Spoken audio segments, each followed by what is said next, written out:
In my day-to-day life, I don't need a man to fix my car. I'll just go to the mechanic.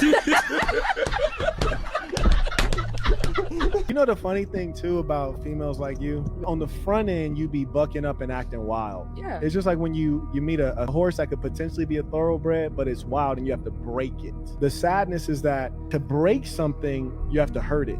Right. You see what I'm saying? You're the kind of female that makes a man apply a certain kind of pressure and power towards you that is actually not healthy. You see, because when you tell me I gotta outman you, the fact of the matter is, as far as being a man, you ain't no match for me. And so you said, of course, then why would I need to prove that? The sad part is that it looked like she actually liked that, and not in the healthiest way. But then again, what are we to expect from modern women in the current socio-political landscape? Do we seem surprised when women like this fill up with pride the second they talk about being a challenge? Of course not. These days, women think they're the prize. It's why we started seeing, around the 80s and 90s, women taking control of entire magazines telling women what men want. They started acting like they were the experts, that they found the secret sauce without being a stable, traditional mother of three. They believed because they found 5 salivating simps at the club in 1 week, suddenly they had the key to being the prize. It's why, in the present day, women have more gurus than sense. Women with absolutely no knowledge of the male experience, but still decide that they know exactly why women aren't getting these $300 dates. Like this one here by Jana Hawking called, "Here's the Reason You Can't Get a Boyfriend."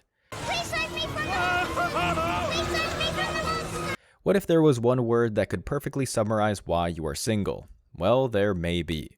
I just happened to stumble upon it recently, and I had the biggest light bulb moment that helped me face a painful truth. It's fleabagging, and it's safe to say I've suffered from it for at least 10 years now, perhaps longer. The word comes from the iconic TV series Fleabag, about a woman in her 30s who bounces from one disastrous man to the next. Great start. They all have one thing in common. They are emotionally unavailable, slightly risky, massive players, and all-around dud dudes. But the lead character keeps dating the same type of guy repeatedly.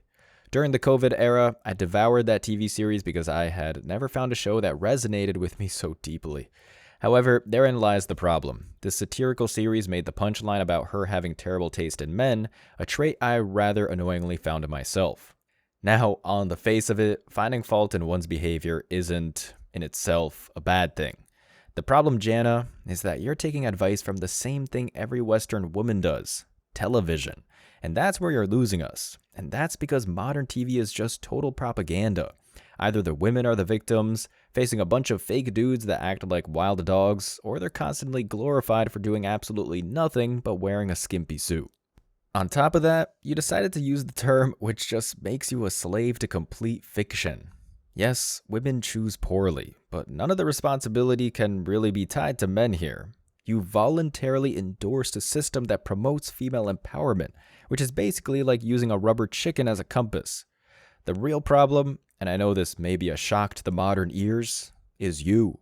I went on a first date, and when I opened the door, my man was at my front door, and I was like, "Whoa," like, right? And then he hit me with the Rico. He pulled the flowers out, and I was like, "Wow, this is different," right? So I'm not even paying attention. I brush past this, trying to walk down the steps and get to the door, right? Because I'm not paying attention. I'm just so not used to it, and it just hasn't, like, I just didn't have a lot of practice. He opened my car door. I get inside. He closed the door. I immediately went to my group chat. It's weird. Did you say he opened your car door? He opened. High five. No. Now let me explain, right? Let me explain. By the time we got to the restaurant, my follow-up text was, "Y'all, that's my bad. I just realized and all that stuff we be talking about, we don't really want it." And I felt like he technically did everything that we be saying we be wanting. In my mind, instinctively, my first thought was, he corny. But he really did everything that we want. But it's Wow. Your children, the ones that I did not create, they're allowed to do what you do. They sleep all day. They don't come out of the room. They don't do what Wait they a need to minute, do. hold up. I want you to come over here. I want you to watch this. Let me show you something. Go sit over there. I have a little concern because your sons are not demonstrating that they are learning to be the kind of man I know you want them to be. They're going to demonstrate the kind of man you teach them to be. And I'm not really sure what to do about that. Can you hear me? Mm-hmm. That's how you do that. The woman has to talk to her man to get him to move the way she needs him to move. You're not going to get nothing with that. This is both right and wrong at the same time. First off, the fact that women need a translator or coach to be functional just exemplifies how lost women are in the current environment. And women, beyond the household duties, really shouldn't be moving anything, especially not the man. I say this because the issues that plague these feminists are so layered that even the most, quote, enlightened of the bunch only gets halfway to the truth. Like Jana here. Now don't get me wrong, these guys are all perfectly fine if you were friends with them. Funny, charming, life of the party. But to date them is an entirely different story. My 10 years of situationships all featured one thing. I dated guys who were never in the market for a girlfriend, and I collected them like baseball cards. At least you're honest. And I can't even shame them, because it's what I accepted. In fact, if I'm being completely honest with myself, they all showed their red flags early. I just happened to turn into a bull when I saw them and charged straight towards those red flags with a big ol' smile on my face. Oh, Jana. Okay, continue. And it's not just me. So many of my friends are finding themselves stuck in never-ending situationship cycles with guys who have zero plans of settling down. They go on cute dates, have fun sleepovers, but when it comes to the what are we chat, well, that's when things get tricky. It's really horrible to watch it play out, and a recent study by dating site Plenty of Fish found that 63% of women are stuck in the same cycle. Okay, again, all of this, on the surface, might sound good. The woman here saw the error in her ways and did her best to take liability and turn it around. She even made the effort to finally not blame men for ruining her life, and admits that she spent a majority of her time running around with a bunch of guys, and that this was a bad decision. But here's the issue, Jana, and you're not gonna like this one. You're old. You've hit the wall, eggless. It's over.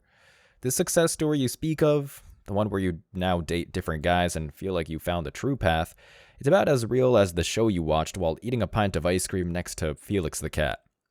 You spent a lifetime in female years on the rails, Jana. You realize that, right? These men that you've supposedly chosen, there's a reason that you're still dating and not getting married. It's because, gentlemanly or not, they see what we see. Paint me a perfect picture of the man you're looking for. Someone that can understand a PhD dissertation and can sit through it and understand it and they can listen. So you want a nerd. But they also drive a truck and like country music.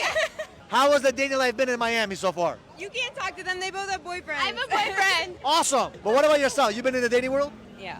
What's the one thing you learned about yourself in dating? I'm more picky than I thought. Really? Yeah. I guess I like a guy who's has a degree in science. So you want a guy that has a degree in science? Yeah, If he's a dropout, he's no bueno. I mean, we're all PhDs. I'm a PhD too. I'm poor, hungry, and determined. Yeah. So we're all PhD students or has a PhD already. So let me ask you this: you don't care if they have no money. You care about the PhDs. Yeah. So education is more important than money. Yeah, it happens both ways. I mean, like once you get the education, the money will come after. It's an investment. None of that is true. How important is height when it comes to dating? Oh, that's very important. I know a guy, he likes me, but because of his height. He's in the friend zone. Yeah. So there's a guy that likes you, but he's short. Yeah. You don't like him that way because of his height, but he's a nice guy. Yeah. So you have him in the friend zone right now. Yeah, he's my friend. I told him. But he has hopes of having something more. Well, I told him. He's persistent. Yeah, he's been doing it for 3 years, so I don't know if he's gonna lose hope. If you feel it, you feel it. If you don't, you don't. It's that simple. Take a good look, Jana. This was you. For 40 plus years, this was you. I mean, you said it yourself. You spent 10 years on the carousel, hopping in bed for one-night stands, chilling with a Chad or Tyrone at the bars and clubs, and laughing with feminist friends every time you were able to manipulate a guy who was down on his luck. The best case scenario now, Jana, the absolute best case scenario for you is that now you are essentially an oracle. You hit the wall, and now you walk the earth as an example of what happens when you rack up a body count capable of sinking an Ever Given ship coming out of the Suez Canal. The success story that you're sharing is, unfortunately for you, a lesson that you can't really recover from, even if you fight fiendishly to do so with hopeful platitudes like this. Thankfully, I've turned a corner. The crazy thing is, I actually just got really bored of the whole thing. The drama, the rejection, the emotional roller coaster, it stopped being exciting and I longed for a bit of normality. Plus, my cortisol levels were shot. Basically, I had situationship burnout, and thank God. Oh, that's not a word. Earlier this year, I made some fairly dramatic changes. I called off any form of kinda sorta dating scenario. I started asking guys what they were looking for a lot earlier, and when a guy showed Peter Pan tendencies, that is, they never really grow up, I aborted the mission. The old me would have seen it as a fun challenge, oh lord. It's far too late for you. Since then, things have been on an upturn. I've started going for guys with gentlemanly traits. I was flattered when a guy recently asked me to dinner, and he not only made a booking but also turned up in a gorgeous outfit, with a fresh spritz of cologne and a great attitude. And here's the kicker, girls. He then followed it up with a swoon-worthy text when he left, thanking me for a great time. I had sex with him. Now this all sounds like minor things, but when you've been settling for breadcrumbs in the past, this is actually a big whoop. Plus it says a lot about the standard for dates I had accepted in the past. Far too many times, we're settling for a drink and a fondle and calling it a date. Snore. There's the famous saying, the definition of madness is doing the same thing over and over again and expecting a different result. Well, perhaps it's about time we start taking responsibility for our own part in this garbage dating process and start upping our standards. It's far too late for you. If he sounds like a dud, don't see him as a challenge. See him as a full stop and move on to someone better. Someone good for your cortisol levels. Honestly, I can't recommend it enough. That's great, Jana. Glad you're really turning a corner. Except, in light of everything you've just said, you really didn't. This is exactly what I meant when I said that the best modern women can really hope for in this climate is to get halfway to the truth, stop there, and then feel like they cracked the code enough to share their story with millions of people. Jana, I'm going to outline precisely what's happened here so you can understand what went wrong. Something all of the Man Guide family noticed after the first few lines. You, and everyone in your category, are not special. Sure, you might not be screaming on TikTok, which is a small plus, but all you've effectively done is follow the life cycle of every feminist before you. You spent all of your young life taking a good ride in cars, bathrooms, hotels, and wherever else you could satiate the hunger for stability that only traditional values could have given you. Then, after decades of priming, you went on a major carousel run with whatever man gave you the kind of dopamine that comes from doom-scrolling social media. After that, when you were all burned out, when your age caught up with you, when you had nothing left to give, then you decided to practice a little humility, or so you say. Because at the end of the day, when you put it all together, there's no difference between this article and these clips. 3 9s who you can think of who are women. Megan Fox, Julia Roberts, and... If Megan Fox is a 9, how the f*** are you an 8? No. She's a 10 to me. She's a 12. Even if she's a 10, how could that make you an 8? Well, if I'm comparing myself, if we're going to that scale, then next to Megan Fox, I'd put myself at like a 3 or 4, realistically. There's 10 numbers on the scale. How can you put yourself up next to a number which is higher than you and then say, when I'm up next to the number higher than me, it lowers my number? That makes no sense. I guess you're right, it really doesn't, but since you're asking the question, like realistically, now that I think about it, Megan Fox, like she is a standard, like she is a beauty standard, you know? So obviously I don't fit in that beauty standard. I would not categorize myself as an 8 in that beauty standard with Megan Fox. So then what would you categorize yourself as? Like a 4 or 5. What about you compared to Megan Fox? Like a 3. Like a 3. What's your biggest turn off? If she's way too into Disney at our age. If you broke, just say that, bro. We're not gonna judge you. We're pretty cool people over here. I'm judging you now though, with your college football t-shirt on. Nothing can stop us now. I tell you how. I'm gonna make it happen. Do you see the pattern? Allow me to clarify. Jana, starting off by admitting fault, only to plunge into a rant about how the men in your life were Peter Pans is extremely ironic. Do you want to know why? Because, again, at the end of the day, you are the one that refused to grow up with your body. You're too old to date. That's just a fact, lady. You think you've cracked the code, but all you've really done is try and load a save file in the game of life. And the only problem with that is you can't do that within the bounds of our human reality. Your behavior has made this your past, present, and future. we've just been hanging out a couple times, you know, hanging out. Really? I thought you weren't looking for a relationship. Yeah, well, you know, I wasn't. No, you said that last week. You were like, I'm not looking for a relationship. Yeah, well, things. Remember that? I do. Things can change. How long has this been happening? Just a couple of weeks. She's coming over tonight, actually. So. Awesome. That's so awesome. Yeah. I am so happy for you. Oh my God, my bestie's finally getting some. Yeah. Thank God. Yeah.